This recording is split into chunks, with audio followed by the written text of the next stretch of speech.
I wanted to quickly draw your attention to a couple of important resources that you need to be aware of in order to get the most out of the training course. And the first one is the student workbook.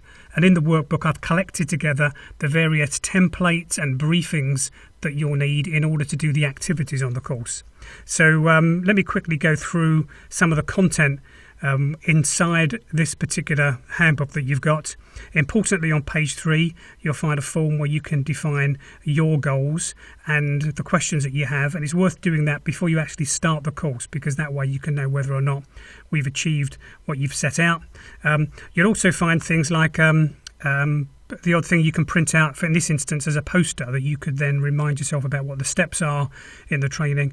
And you'll also see several of these things peppered throughout the workbook, and these are activities that we cover on the course. So don't go through and start doing these until you've actually covered the lectures, because the lecture will refer out to these particular activities. Another thing that you'll find in this workbook are a series of briefings from me. So there are certain topics, in this instance to do with field research, that I know people have asked for more information on. So alongside the videos themselves, you'd also find these written articles from me which describe, in this instance, habits of effective field researchers. Another thing you'll find in the handbook is a description of the design activities. These are central to the course itself, and the purpose of the design activities is to help you practice all of the techniques, and you'll go from beginning to end, from user research through to usability testing.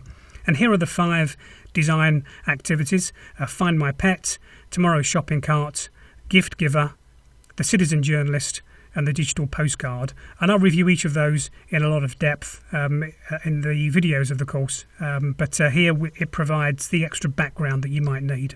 In order to do certain activities, you're going to need templates and tools, and you'll find that these are provided in your handbook, and you can then print those out so that you can then use them as part of the session itself.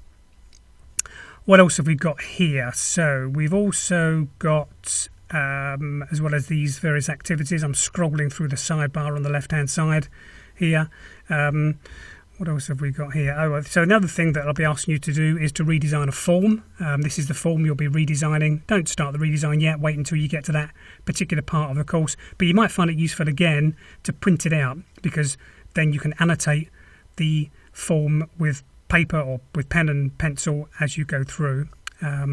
And another thing that you'll find in your pack is stuff that will help you do the prototyping activity as well as the briefing itself. You'll find other things that you can print out, such as a 6-up template for sketching on, and another template here that you can use to produce your final designs, as well as, if you really can't draw, you can cut out these bits of paper prototyping pack and you can stick those in your interface. The other thing that you'll find as part of the handbook is a cartoon. How many courses come with a free cartoon? Well, this is one, a cartoon guide to usability test moderation, and that'll give you the background that you need in order to moderate a usability test, as well as an additional briefing about good listening. What else will you find in there? Well, you'll find a glossary that you can use. If there's any terms that I use that you're not familiar with, head to the glossary and you'll get a definition of those. And finally, you'll find a reading list in your notes so that you can work out what are the next steps that you should take with your training. So that's the first resource you need to be aware of, the student handbook. Make sure you download the workbook, and then that'll give you a lot of resources that you need in order to do many of the activities. The second resource you need to be aware of is the Facebook group.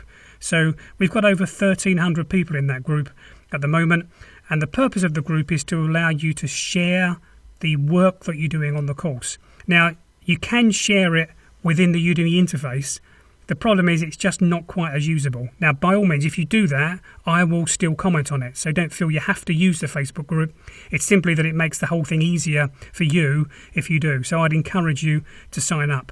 You'll find the link to this group in the student handbook, in the welcome message. The benefits of joining the group are that, well, first of all, you'll notice that although I post in the group, It's not my group. There's a bunch of people who are often posting resources and links, and they also act as your peers. They'll help review the materials that you produce, and also I'll comment on this. I'm in this Facebook group every day, so if you post something here, you'll get immediate feedback on it. If not from me, then from other people as well.